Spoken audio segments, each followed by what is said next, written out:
You're fired. Firing a worker is usually a serious harm. Sometimes it's devastating, but we can still wonder, is firing someone morally wrong, and if so, how morally wrong? If you're puzzled, ponder this. Ending a romantic relationship, too, is usually a serious harm. Sometimes that, too, is devastating. Yet few moderns attach much moral blame to someone who dumps their romantic partner. Even if you're married, we rarely claim anything like, if you break up, your ex-partner will wallow in misery for years, so you have a moral obligation to stay. Close family members might privately maintain otherwise if you have kids together, but even then. In my view, firing is morally comparable to ending a romantic relationship. In the absence of a formal agreement to the contrary, both kinds of relationships are, and should be, at will. Yes, insiders might have some grounds to morally criticize the termination. Ultimately, however, close relationships, whether professional or personal, are complicated, riddled with misunderstandings. Hence, outsiders should not only affirm that people have a right to unilaterally break up, they should practice the virtue of tolerance by remaining impartial in thought as well as action. To repeat, that's my view. The normal view, in contrast, is that romantic and professional relationships should be governed by diametrically opposed standards. In matters of love, the heart wants what the heart wants.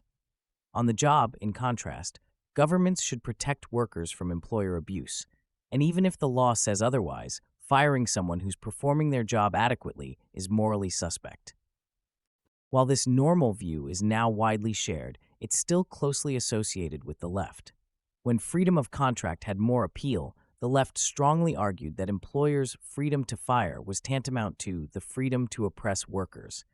Back in high school, my social science teachers often philosophized, sure, physical coercion is bad, but so is economic coercion. If your employer can fire you whenever he likes, you're not free. This outlook naturally inspired the left to advocate a wide range of employment regulations, especially anti-firing rules. While most non-leftists also favor such regulation, the left has long been more intense about it. Their attitude is more radical, and so are the regulations they support. Which makes sense. If you earnestly believe that firing a worker is a kind of economic violence, you're going to firmly support stringent legal scrutiny of this violence. From this perspective, the rise of cancel culture is deeply surprising. Over the last decade, many leftists have not just moderated their former stance against firing, they have become enthusiastic advocates of firing people they dislike. He's performing his job adequately, so you have no right to fire him, has strangely morphed into a right-wing view.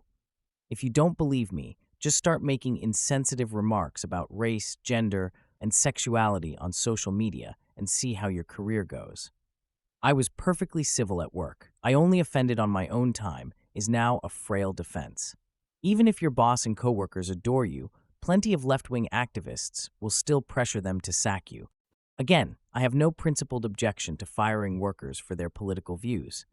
Indeed, I've long defended the blacklist of Hollywood's communists. While I tolerate a wide range of opinion, totalitarians are beyond the pale. While we have no right to jail them, they don't belong in polite society. But if, like most people, you embrace the view that firing a worker is economic coercion, the left's newfound love of firing their enemies should weigh on you. Consider, their revised stance amounts to something like, firing a worker who's performing his job adequately is a form of violence, and if anyone crosses us, we advocate, nay, demand, that this violence be done.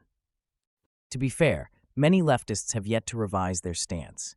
Yet as far as I can tell, very few leftists are publicly reaffirming their opposition to firing workers for what they do and say on their own time. Perhaps because they're afraid of experiencing economic violence at the hands of the many other leftists who don't take kindly to such talk.